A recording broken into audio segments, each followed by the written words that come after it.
Hello students, एक बार फिर आप सबका इस सेशन में स्वागत है। पिछले सेशन में हमने त्रिभुज के अंतःकोण गुणधर्म का अध्ययन किया था, जिसके अंतर्गत हमने देखा था कि त्रिभुज के तीनों कोणों का योग 180 डिग्री होता है। आज के सेशन में हम समबाहु त्रिभुज और समद्विबाहु त्रिभुज के बारे में अध्ययन करेंगे और यह भी देखेंगे कि त्रिभुज की तीनों भुजाओं के योग और दो भुजाओं के योग में क्या संबंध होता है। तो हमारा पहला विशेष त्रिभुज है समबाहु त्रिभुज। जैसे कि इसमें नाम से ही मालूम पड़ रहा है, सम और बाहु। सम का अर्थ होता है समान और बाहु का मतलब होता है भुजाएं, अर्थात ऐसा त्रिभुज जिसकी तीनों भुजाएं समान माप की होती हैं वो कहलाता है समबाहु त्रिभुज। तो परिभाषा क्या लिखेंगे, पहले इसकी हम ऐसा त्रिभुज जिसकी तीनों भुजाएं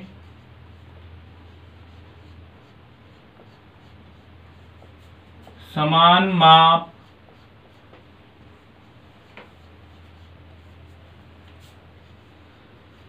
की होती हैं वह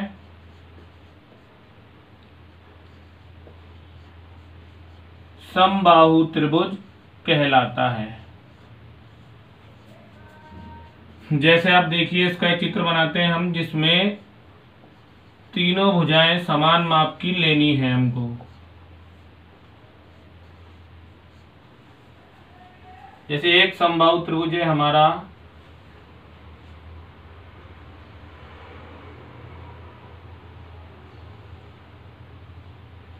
ABC और दूसरा समबाहु त्रिभुज बिल्कुल इसी नाप का बनाना है आपको, बिल्कुल भी अलग नाप नहीं लेनी है। वो है PQR।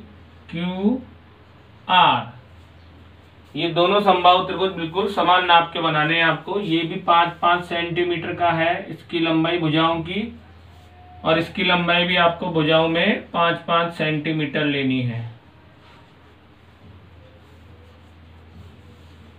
तो इस आकृति के जब दो समबाहु त्रिभुज आप बनाएंगे एक कागज पर, और उनको काटना है आपको, उनको आप काट लीजिए। जब आप उनको काट लेंगे तो आप एक त्रिभुज को उठाकर दूसरे त्रिभुज पर रखेंगे तो वो उसको पूरी तरह ढक लेगा। जैसे आपने बिंदु P आपने अगर B पर रख दिया, उससे इसमें कोई फर्क नहीं पड़ेगा। आप इस त्रिभुज को इसके ऊपर या इसको इसके ऊपर किसी भी तरह से घुमा के रखेंगे तो ये दोनों त्रिभुज हमेशा एक दूसरे को पूरी तरह ढक लेंगे, अर्थात परस्पर संपाती होंगे।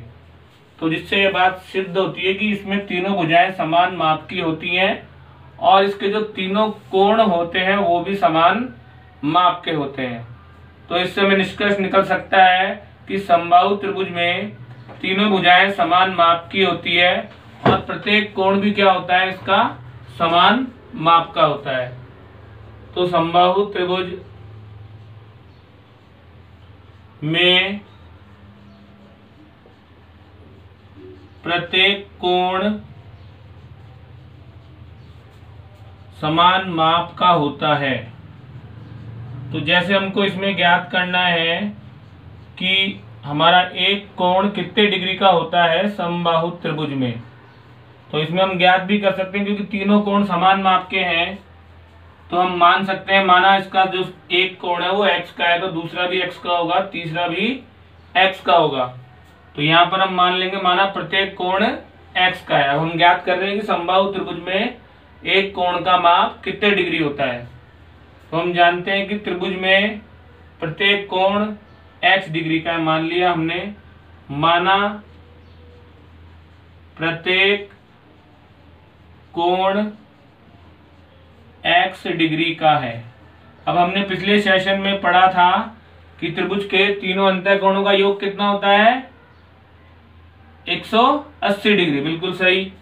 तो तीनों अंतःकोणों का योग करेंगे तो x प्लस x बराबर हो जाएगा 180 डिग्री। अब देखिए एक x कितने हो गए कुल मिला के, 3x बराबर हो गए 180 डिग्री। अब हम यहाँ पे लेंगे x बराबर 180 डिग्री भाग 3। तो जब हम 180 डिग्री में 3 का भाग दे देंगे तो हमें प्राप्त होगा 60 डिग्री। तो इस तरह से क्या सिद्ध हुआ कि जो समबाहु त्रिभुज होता है उसका प्रत्येक कोण होता है 60 डिग्री का। तो इस तरह से आप ये देखिए कि प्रत्येक भुजा भी समान है। भुजा तो आप कितनी भी माप की ले सकते हैं, लेकिन तीनों की माप समान होनी चाहिए। जैसे यहाँ पर 5 ली गई है तो आप इसी जगह 3 भी ले सकते हैं, तीनों भुजाओं को 6 भी ले सकते हैं, लेकिन समान माप की होनी चाहिए। लेकिन ये कोण हमेशा आपके नियत रहेंगे। आप किसी भी प्रकार का समबाहु त्रिभुज बनाइए किसी भी माप का, लेकिन कोण की माप हमेशा क्या रहने वाली है, 60 डिग्री। तो इस तरह से समबाहु त्रिभुज की दो विशेषताएं हो गई। पहली विशेषता की इसमें प्रत्येक भुजा समान लंबाई की होती है, और दूसरी विशेषता की इसका प्रत्येक कोण 60 डिग्री का होता है।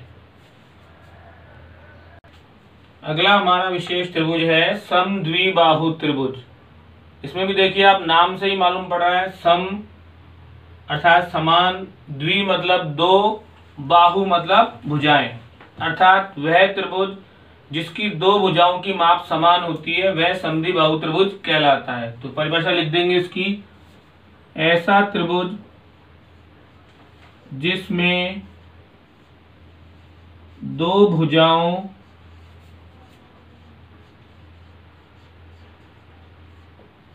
की माप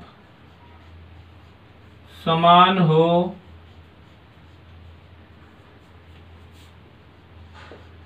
वह समद्विबाहु त्रिभुज कहलाता है। तो देखिए इसका चित्र भी हम किस प्रकार बना सकते हैं। दो भुजाएं हमको समान लंबाई की लेनी है। तो एक देखिए एक त्रिभुज बनाया हमने जिसमें आधार हमने ले लिया 6 सेंटीमीटर का, और जो समान भुजाएं हैं वो हमने ले ली है 5 सेंटीमीटर की। तो ये दोनों भुजाएं कहलाएंगी समान भुजाएं। इसको नाम दे देंगे जैसे हम ए बी सी। तो भुजा ए सी समान कहलाएगी भुजा बी सी के। तो इसमें दो भुजाएं हो गई है बिल्कुल समान लंबाई की। अब देखिए यहां से हम इसमें एक बिल्कुल सीधी लाइन ऊर्ध्वाधर रेखा खींचते हैं। इसको खींचने से क्या होता है देखिए, जब हम ये खींचेंगे यहाँ पर बिल्कुल सीधी लाइन, तो ये बिंदु M पर प्रतिच्छेद करती हैं। तो ये जो बिंदु M होगा ये क्या होगा, AB का बिल्कुल मध्य बिंदु होगा। यहां से हम इस प्रकार का एक कागज पे चित्र बनाएंगे और उसको काट लेंगे। फिर हमको क्या करना है, जो हमने ये चित्र बनाया हुआ है इसको काट लिया इस आकार में, फिर इसको यहाँ से जहां से हमने लाइन खींची है इसको इधर से मोड़ के लाएंगे बिल्कुल, और ये जो आपका कोण B है ये बिल्कुल कोण A पर आएगा और इसको ढक लेगा, और फिर बिल्कुल एक जैसी आकृति बनेगी। इस भुजा के ऊपर आ जाएगी आपकी भुजा CB, और ये जो कोण B है ये आ जाएगा कोण A के ऊपर। तो इस तरह से क्रियात्मक कार्य आप कर सकते हैं जैसा हमने पहले सेशंस में किया था। ऐसा एक त्रिभुज काटिए, उसमें दो भुजाएं समान लंबाई की लीजिए, ये 6 सेंटीमीटर की, ये दोनों हैं 5 सेंटीमीटर की भुजाएं, और बीच में से आप बिल्कुल एक सममित रेखा खींचिए। इस रेखा के सारे आप इस कागज को मोड़ दीजिए। तो ये कागज जब मोड़ेंगे तो भुजा BC किसको ढक लेगी, AC को, और कोण B किस पर आ जाएगा, पूरा कोण A पर। तो इस तरह से हम जानते हैं कि ये जो कोण कहलाते हैं ये कहलाते हैं हमारे आधार के कोण। जो कोण A कहलाएगा और कोण B कहलाएगा वो कहलाएगा आधार का कोण, और AB कहलाएगा यहाँ पर आधार। तो इसलिए हम यहाँ पे कह सकते हैं कि इसमें इस चित्र में AC व BC समान भुजाएं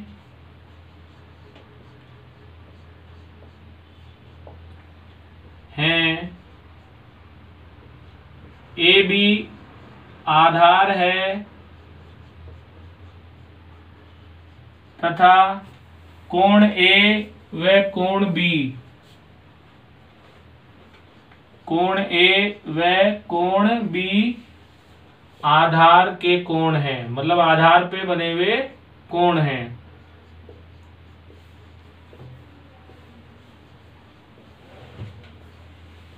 तो अभी हमने क्रियात्मक कार्य करवाया आपको, तो हमने देखा था कि इस भुजा ने इस भुजा को ढक लिया, तो ये भुजा देखिए बिल्कुल इसके बराबर आ गई थी, और इस तरह से इस कोण ने भी इस कोण को ढक लिया, तो ये दोनों कोण भी क्या होंगे, आपस में बराबर होंगे।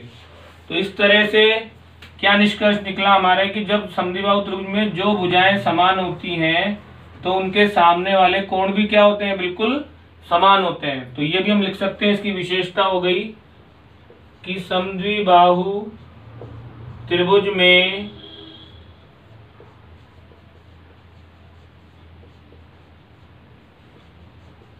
समान भुजाओं के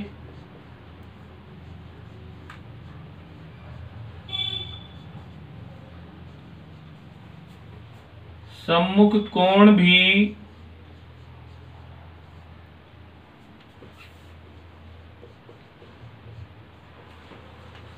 समान होते हैं। अर्थात चित्र में देखिए आप कौन कौन से सम्मुख कोण समान हो गए, तो कोण ए बराबर हो जाएगा कोण बी के, अर्थात कोण ए बराबर हो गया कोण बी के, क्योंकि AC के सामने वाला कोण है B और BC भुजा के सामने वाला कोण है A। तो इस तरह से समद्विबाहु त्रिभुज की भी दो विशेषताएं हो गई कि इसमें दो भुजाएं बराबर लंबाई की होती हैं और इन दोनों समान लंबाई की भुजाओं के सामने वाले कोण भी समान होते हैं। तो समद्विबाहु त्रिभुज और समबाहु त्रिभुज हमने दोनों पढ़ लिए। अब इन दोनों में आप अंतर भी कर सकते हैं कि समबाहु त्रिभुज में तीनों भुजाओं की लंबाई समान होती है, जबकि समद्विबाहु त्रिभुज में दो भुजाओं की लंबाई समान होती है। समबाहु त्रिभुज में तीनों कोणों की माप समान होती है, जबकि समद्विबाहु त्रिभुज में दो कोणों की माप समान होती है। तो इस तरह से आप क्रियात्मक कार्य करते हुए पढ़ेंगे और अंतर करेंगे तो आपको ये दिमाग में शीघ्रता से आपके आएगा और आप इसको भूलेंगे भी बहुत देर से। अब हमको जो आकृतियां दी गई है उनमें अज्ञात कोण x का मान ज्ञात करना है, जो हमने त्रिभुज की विशेषताएं पढ़ी है उनके आधार पर। तो पहली आकृति में हमको देखिए ये त्रिभुज दिया गया है, इसमें इन दोनों पे निशान बना हुआ है जो समान है, अर्थात ये दोनों भुजाएं बिल्कुल समान हैं। तो अभी हमने पढ़ा था कि समान भुजाओं के सम्मुख कोण भी क्या होते हैं, समान होते हैं। तो इस भुजा का कोण इसके सामने वाला और इस भुजा का कोण इसके सामने वाला दोनों क्या होंगे, आपस में समान होंगे। तो इसको हम इस तरह लिखेंगे, देखिए आकृति से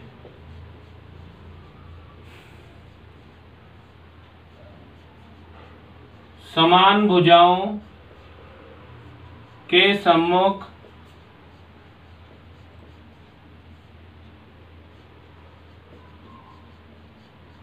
कोण भी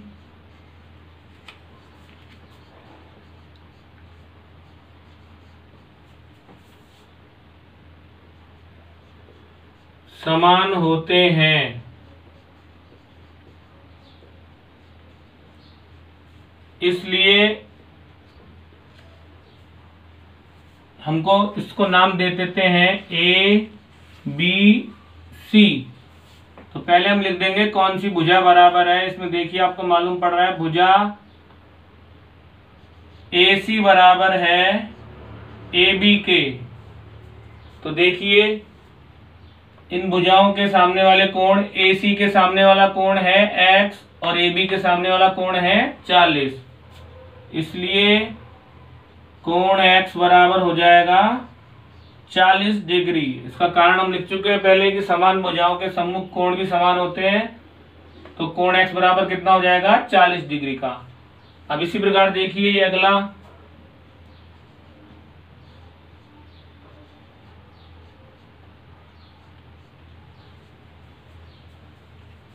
इसमें हमको कोण x का मान ज्ञात करना है और समान भुजाओं में से एक के सामने वाला कोण भी नहीं दिया गया है। तो पहले हम इस नियम से ये वाला कोण P ज्ञात करेंगे। तो लिख देंगे त्रिभुज PQR में, त्रिभुज PQR में आपको दी गई है भुजा QR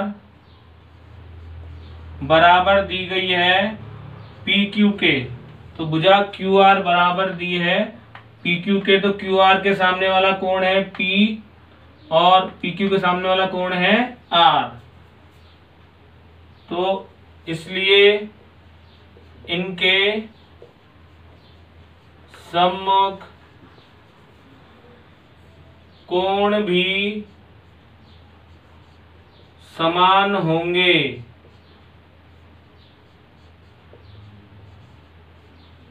तो क्यू आर के सामने वाला कोण कौन सा है? कोण P। तो इसलिए कोण P बराबर पी क्यू के सामने वाला कोण है कोण R, बराबर कितने डिग्री का हो जाएगा? ये 45 डिग्री का। अर्थात ये कोण भी कितना हो गया? 45 डिग्री। अब ये एक त्रिभुज बन रहा है, त्रिभुज में दो कोण हमको मालूम हो गए P और R, और ज्ञात करना है कोण Q जिसका मान है X। अब त्रिभुज के तीनों अंतः कोणों का योग, इस गुण का उपयोग करेंगे, बराबर 180 डिग्री। तो कोण P प्लस कोण Q प्लस कोण R बराबर 180 डिग्री। कोण P का मान हमको मालूम हो गया, यहाँ पर देखिए 45 डिग्री। कोण Q का मान मालूम नहीं है, वो हमको दिया हुआ है X। कोण R का मान भी मालूम है 45 डिग्री। 45 और 45 को जोड़ देंगे तो हो जाएगा 90 डिग्री। अब पक्षांतरण कर देंगे तो x तो रहेगा यहीं पर, 90 का पक्षांतरण होकर चल जाएगा 180 के पास में, तो 180 में से 90 घट जाएगा, तो x का मान कितना आ जाएगा? तो इसलिए x बराबर प्राप्त हो जाएगा हमको 90 डिग्री। तो इस तरह से देखिए, ये सवाल पिछले सवाल से थोड़ा कठिन है, क्योंकि हमको इसमें से समान कोण में से एक कोण दिया गया है और ज्ञात करना है उस कोण, समान कोण के साथ साथ दूसरा अन्य कोण। तो पहले इसमें समान कोण का नियम लगाएंगे कि समान भुजाओं के सम्मुख कोण समान होते हैं, फिर लगाएंगे त्रिभुज के तीनों अंतः कोणों के योग वाला नियम, फिर पक्षांतरण करके मान ज्ञात होएगा। तो x का मान आ गया 90 डिग्री।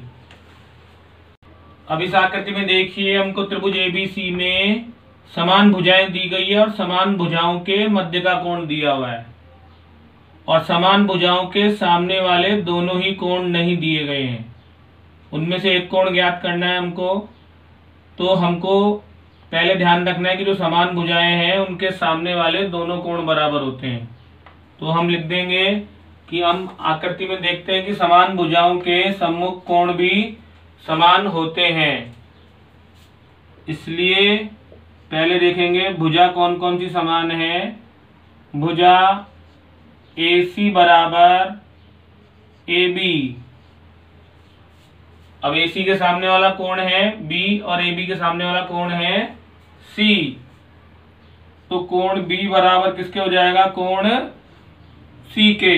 और हमको देखिए इधर कोण B का मान कितना दिया हुआ है? X। तो कोण C का मान भी कितना हो जाएगा? X हो जाएगा, क्योंकि ये दोनों मान हमको बराबर है और दोनों में से एक कोण मालूम है कोण B, तो कोण C भी कितना हो जाएगा? X।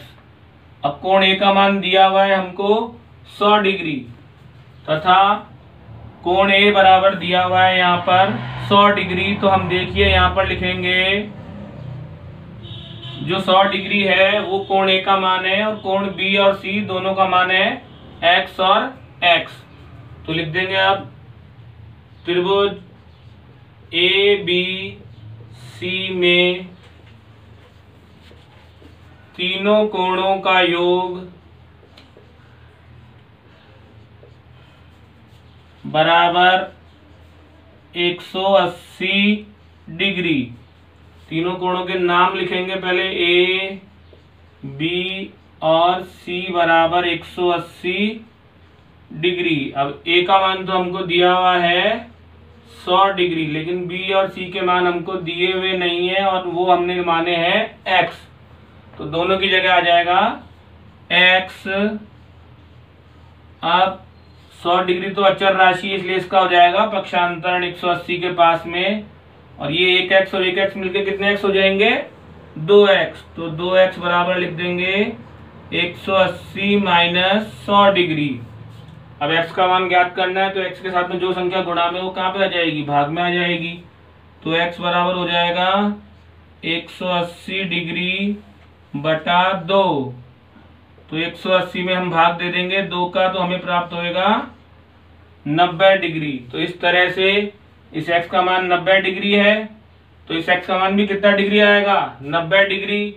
तो देखिए यहाँ पर अब क्या गलती हुई है, क्योंकि अगर ये 90 डिग्री आ गया, ये 90 डिग्री आ गया तो हमारा सवाल गलत हो जाएगा। तो देखिए अब यहाँ पर क्या गलती हुई है कि यहाँ पर हमने 180 में से 100 को घटाया है कि यहाँ पर नहीं घटाया। तो जल्दबाजी में ध्यान रखना है, ऐसी गलती नहीं होनी चाहिए कि पहले हम यहाँ पर आएगा 100, तो क्या हो जाएगा 180 माइनस 100 डिग्री। पक्षांतरण करेंगे 100 इधर आके माइनस का हो जाएगा। फिर लिखेंगे यहाँ पर 2x बराबर 180 में से 100 गए तो कितने बचेंगे, 80 डिग्री। x बराबर हो जाएगा 80 डिग्री बटा 2। तो 80 में 2 का भाग देंगे कितना प्राप्त हो जाएगा, 40 डिग्री। तो अतः जो कोण x है उसका मान कितना आ गया, 40 डिग्री। अतः जो हमने माना था कोण b और कोण c दोनों माने थे हमने x के बराबर, तो दोनों का मान कितने कितने डिग्री आ गया, 40 डिग्री। इसका अर्थ होता है कि जो दोनों कोण है उनका मान 40-40 डिग्री है।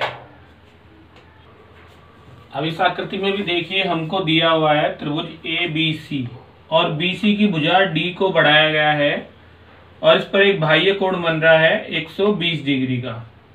तो हमको ये वाला कोण जो समान भुजाओं के सामने वाला कोण है उनमें से एक कोण ज्ञात करना है x। तो ये देखिए ये दोनों समान भुजाएं हैं AB और AC। तो कैसे करेंगे इसको हल,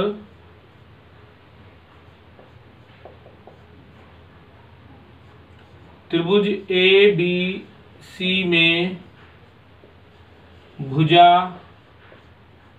AB बराबर AC है तो इनके सम्मुख कोण भी बराबर होंगे। तो उससे इनके सम्मुख कोण भी समान होंगे। तो देखिए AB का सम्मुख कोण है ये और AC का सम्मुख कोण है x। तो इसमें हमको इस कोण का नाम पूरा लिखना पड़ेगा क्योंकि जो बिंदु C है इस पर दो कोण बन रहे हैं। देखिए तो जब हम इस कोण का नाम लिखेंगे तो लिखेंगे यहाँ पर ACB। तो कोण ACB बराबर हो जाएगा कोण B के, और कोण B हमको दिया हुआ है कितना, x डिग्री। तो देखिए अर्थात कोण ACB कोण B के बराबर और कोण B किसके बराबर है, x के। तो यहाँ पर भी हम लिख देंगे x। अब देखिए चित्र से वापस, इस कोण में और इस कोण में क्या संबंध है, ये कैसी रेखा है, बिल्कुल सीधी रेखा है। और सीधी रेखा पर जब दो कोण बनते हैं तो वो कहलाते हैं रैखिक युग्म। तो लिख देंगे हम पुनः, चित्र से कोण ACB प्लस कोण ACD बराबर 180 डिग्री रैखिक युग्म। तो ये दोनों हो जाएंगे हमारे रैखिक युग्म। यहाँ पर जब रैखिक युग्म बन रहा है तो इन दोनों का योग होगा 180 डिग्री। तो 180 डिग्री में 180 में से हमको पक्षांतरण करना पड़ेगा और 120 को घटाना पड़ेगा। ACB का मान तो हम लिख देंगे यहाँ से कितना, x प्लस ACD का मान हमको दिया हुआ है 120 डिग्री और ये है 180 डिग्री। पक्षांतरण कर देंगे, x बराबर 180 माइनस 120 डिग्री। तो x का मान हो जाएगा यहाँ पर 180 में से 120 घटाएंगे, 0 में से 0 घटाया 0, 8 में से 2 घटाया 6 और ये 1 में से 1 गया 0। तो x का मान कितना प्राप्त हो गया हमें, 60 डिग्री। तो इस तरह से ध्यान रखना है कि जब किसी प्रश्न में दो नियम लगे तो उनको बहुत ध्यान से चित्र को देखना है। पहला नियम इसमें लगा कि समान भुजाओं के सामने वाले कोण भी समान होते हैं। इससे जो ये x था ये भी कोण कितना हो गया, x। फिर ये दोनों कोण बना रहे हैं रैखिक युग्म, तो इनका योग कितना होगा 180 डिग्री। और जिस बिंदु पे कोण बनता है वो बिंदु बीच में आता है, तो कोण ACD बन रहा है बाहर की ओर, कोण ACB बन रहा है अंदर की ओर, लेकिन दोनों बन रहे हैं बिंदु C पर। ACB हमारा किसके बराबर दिया हुआ है, x के, तो यहाँ पे लिख दिया x, ACD की जगह 120, फिर पक्षांतरण किया और x का मान आ गया 60 डिग्री। देखिए अब इस आकृति में भी हमको x और y दो कोणों के मान ज्ञात करने हैं। इसमें x का मान भी ज्ञात करना है और y का भी ज्ञात करना है। तो यहाँ पर देखिए ये भुजा इस भुजा के बराबर दी गई है, तो इन दोनों भुजाओं के सामने वाले कोण भी बराबर होंगे। ये कोण y है तो ये भी कितना हो जाएगा, y हो जाएगा। तो इस तरह से आप इस कोण को भी लिख सकते हैं y। तो अब हमको ये कोण मालूम हो गया, ये और ये, तो आप देख सकते हैं कि इन दोनों में से एक संबंध बन रहा है। क्या संबंध बन रहा है, रैखिक कोण युग्म का। तो देखिए अब किस तरह से हल करेंगे इसको। हम नाम दे दीजिए पहले वापस, A B C और D। चित्र से भुजा AB बराबर हमको दी गई है भुजा AC के, तो इनके सामने वाले कोण भी क्या होंगे, समान होंगे। AC के सामने वाला कोण कौन सा है, Y। इनके सम्मुख कोण भी समान होंगे, इसलिए AB का सम्मुख कोण देखिए कौन सा है, ACB, और AC का सम्मुख कोण देखिए कौन सा है, Y। इसको हम लिख सकते हैं शॉर्ट में B। और ये दोनों कोण बराबर हो जाएंगे किसके, Y के। ठीक है, तो हमको y का मान मालूम हो गया। अब हम ज्ञात कर सकते हैं इस y का मान इस वाले कोण की सहायता से, क्योंकि ये दोनों क्या बना रहे हैं, रैखिक युग्म। फिर पुनः चित्र से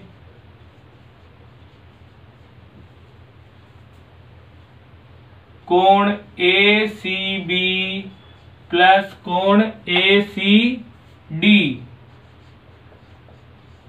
बराबर 180 डिग्री। ये कौन से कोण बना रहे हैं, दोनों रैखिक युग्म। तो यहां लिख देंगे हम रैखिक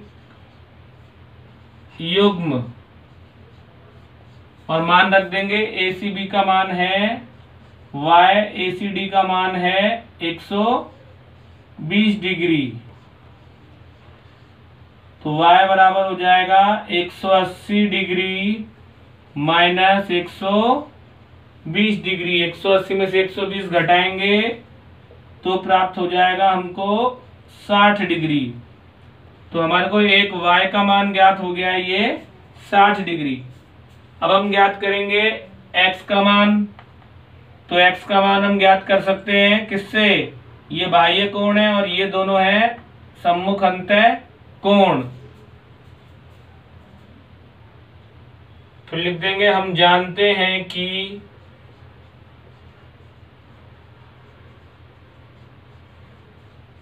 सम्मुख अंतः कोणों का योग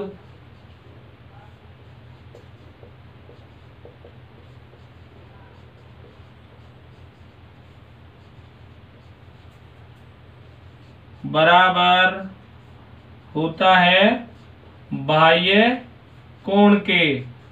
तो बाह्य कोण यहाँ पर हमको कितना दिया हुआ है, 120 डिग्री। और सम्मुख अंतः कोण, इसके अंतः कोण के सम्मुख कोण कौन कौन से हैं, x और y। तो x प्लस y बराबर 120। x का मान हमको मालूम नहीं है, लेकिन y का मान मालूम हो गया है 60 डिग्री।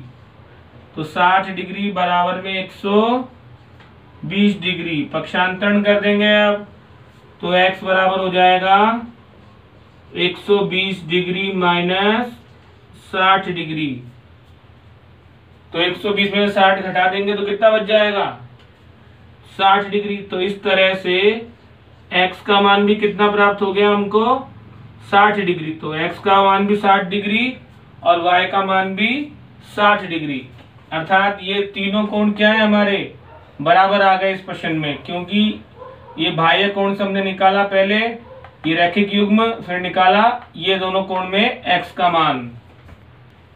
तो हमारा एक बहुत ही इंपॉर्टेंट परिणाम है त्रिभुज का कि किसी भी त्रिभुज की कोई दो भुजाओं की मापों का योग तीसरी भुजा की माप से अधिक होता है। इसको हम इस उदाहरण से समझ सकते हैं कि हमको एक त्रिभुज है, उसकी तीन भुजाएं दे रखी हैं। पहली भुजा है 6 सेमी, दूसरी भुजा है 8 सेमी और तीसरी भुजा है 10 सेमी। तो हम जांच करेंगे कि क्या ये त्रिभुज बनना संभव है या नहीं। जो हमने अभी ये नियम बताया था आपको, उसी नियम के आधार पर हम ये जांच करेंगे। तो कोई सी भी दो भुजाओं का योग करेंगे। देखिए पहले जांच हम कर रहे हैं, तो इसकी पहली और दूसरी भुजा का योग 6 + 8 अधिक होगा तीसरी भुजा से। तीसरी भुजा क्या है 10, तो 8 और 6 को जोड़िए, क्या प्राप्त हो रहा है हमें 14। तो 14 बड़ा होता है 10 से, जो बिल्कुल सही है। अब दूसरी और तीसरी भुजा का जोड़ करते हैं और वो बड़ा होगा पहली भुजा से। तो देखिए 8 और 10 18 बड़ा है पहली भुजा से, तो ये इसमें भी सही। अब तीसरी और पहली भुजा का जोड़ करेंगे, जो बड़ा होगा दूसरी भुजा अर्थात 8 से। तो 10 और 6 16। तो यहाँ पर यह सिद्ध हो गया कि कोई सी भी दो भुजाओं का योग तीसरी भुजा से क्या है अधिक है। तो जब दो भुजाओं का योग तीसरी भुजा से अधिक होता है तो वो त्रिभुज बनना संभव होता है। तो हम लिख देंगे अतः इन मापों से एक त्रिभुज बनना संभव है। अगर कोई सा भी एक माप बड़ा नहीं होगा तो संभव नहीं होगा, ध्यान रखना है ये। तो इन मापों से एक त्रिभुज बनना संभव है। तो इस तरह से ये नियम की त्रिभुज की कोई दो भुजाओं की मापों का योग तीसरी भुजा की माप से अधिक होता है, यहाँ पर बिल्कुल सही सत्य साबित हुआ है। अगर तीन में से एक भी परिणाम सही नहीं होगा तो ये नियम असत्य हो जाएगा और वो त्रिभुज नहीं बनेगा। तो इस तरह से आज का सेशन हमारा यही समाप्त होता है। अगले सेशन में हम इसी नियम पर आधारित कुछ सवाल करेंगे प्रश्नावली में से। तब तक के लिए